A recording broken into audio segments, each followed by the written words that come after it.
Steve at Builder.io recently spent $500 to do a rundown of Devin versus Cursor. I wanted to know, can my coding agent, Memex, solve the same task on its free tier? Let's find out. Spoiler alert, yes it can. So to do this, I started by using the exact same prompts that Steve used.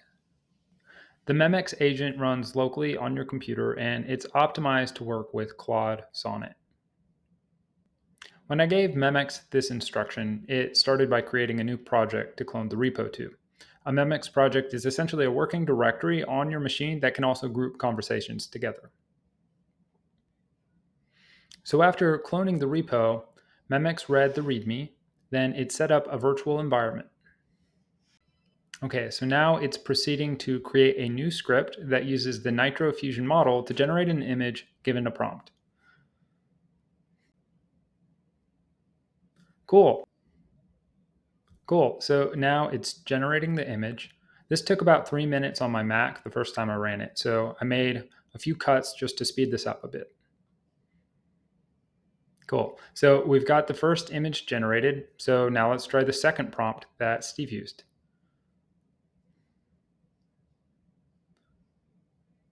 So now Memex is updating the script to include logic to generate 4 images at a time instead of just 1. Note, we could have also added custom instructions to Memex to tell it that we want it to commit at every turn so we can version our work as we go, but I figured we can go YOLO this time.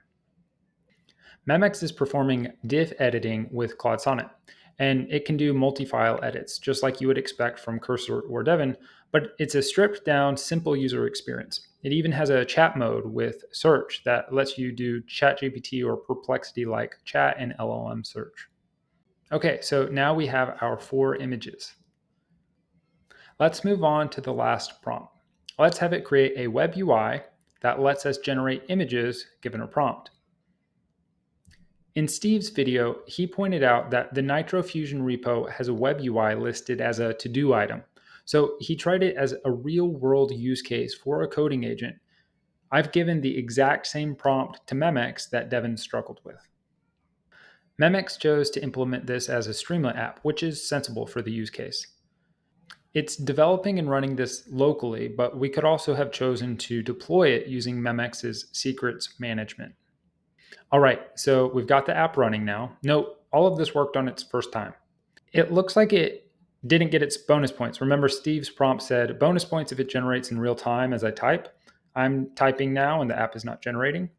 But let's go ahead and try and generate this image using the new prompt.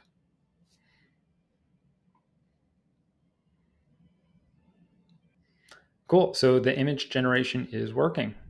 The Memex agent is in beta and free to try. Try it out today at memex.tech. I can't wait to see what you build with it. Thanks.